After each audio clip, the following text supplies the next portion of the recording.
Alors, David, tu as fait une intéressante découverte pour nous. Oui, oui, mais. À propos des regrets avant de mourir. J'ai lu un livre dernièrement, Christine, qui m'a bouleversé un peu. Tu sais, il faut toujours mettre en contexte. Je le sais, j'arrive ici, je suis assis à côté de toi, je me mets dans la posture du coach qui est là pour donner des solutions, des trucs, mais comme tout le monde, je suis un gars bien ordinaire, je suis un homme qui a ses doutes, qui a ses hauts, qui a ses bas, qui a ses réflexions. Et le livre que j'ai lu dernièrement m'a amené là-dedans, m'a amené à, coudonc, aller voir pas juste les belles affaires, mais aussi les bobos, parce que le livre dont je te parle, il s'appelle « Les 5 plus grands regrets au moment de la mort ». Ça a été écrit par une femme, tu l'as dit tantôt. Une infirmière, je pense. Une infirmière dans les soins palliatifs qui s'appelle Bronnie Ware. Et Bronnie, pendant 8 ans, elle a fait une chose que peu d'infirmières faisaient. C'est-à-dire que non seulement elle prenait soin des patients qui étaient mourants, mais en plus de ça, elle les écoutait pendant très longtemps et leur posait des questions. C'est-à-dire, dans ta vie, est-ce qu'il y a des choses que tu regrettes? Est-ce qu'il y a des choses que tu aurais voulu faire différemment? Est-ce qu'il y a des choses que tu aurais aimé qui soient différentes de façon générale? Et de là... Je suis sûre qu'il n'y a personne qui a dit « j'aurais aimé ça travailler plus ». Mais c'est drôle parce que ça, justement, c'est le deuxième regret. C'est ça, le deuxième. Exactement, c'est le deuxième regret. J'ai l'impression que tu as lu le livre. Ben oui, ça fait déjà un petit bout de temps. Non, j'ai pas lu le livre, mais j'ai entendu parler à un moment donné parce que ça m'avait, moi aussi... ça t'avait shaké, ça t'avait secoué. Oui, c'est important à savoir. Moi, ça m'a secoué le pommier, en tout cas, de lire ce livre-là. Puis ça m'a fait remettre des choses en question. Puis aujourd'hui, j'avais envie de vous les partager parce que de ces 8 années d'expérience, elle en a distillé 5 grands regrets qui reviennent chez toutes les personnes qui sont sur leur lit de mort à se dire ça, je l'aurais fait différemment. C'est quoi? Alors donc, je les partage. Le premier, c'est je regrette de ne pas avoir vécu la vie que je souhaitais vivre.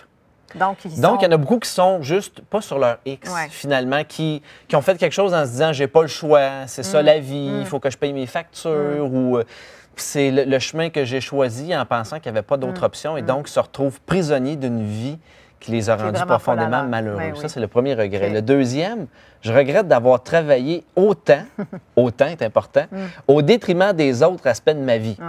Quand on parle des autres aspects, moi, je présuppose qu'évidemment, il doit y avoir la santé, de un, et de deux, la famille. Oui, sûrement. Tu sais, le cimetière est rempli de gens qui se croyaient indispensables. Puis moi, je pense souvent à ça depuis que j'ai une famille, puis j'ai une petite fille, puis je me dis... Des fois, j'ai l'élan d'être un peu dans le côté workaholic, de dire je vais travailler plus tard, je vais travailler ce soir, puis je me force à dire ferme ça demande un effort. Là. Parce que notre société nous entraîne là-dedans.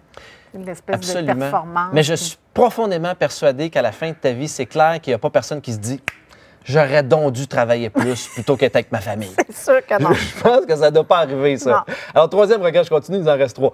Je regrette de ne pas avoir exprimé plus souvent ce que je ressentais. Puis ça peut aller dans toutes sortes de directions. Là. Ça peut être la colère, je suis fâché, puis je le dis pas, la frustration, mais ça peut être aussi l'amour. Tu sais, mon grand-père, Bernard, le père de mon père, toute sa vie, c'était même pas un boomer, c'était la génération silencieuse. Et lui, il n'a jamais dit « je t'aime », ni à sa femme, ni à ses enfants. Et sur son lit de mort, il était à l'hôpital, je vais toujours m'en rappeler.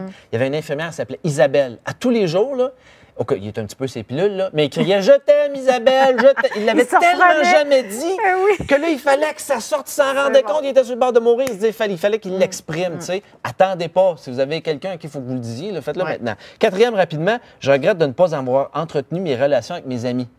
C'est prouvé que beaucoup de gens meurent plus seuls qu'entourés parce qu'ils ont négligé un petit peu leur relation avec le temps. Puis finalement, je regrette de ne pas m'être permis d'être heureux plus tôt.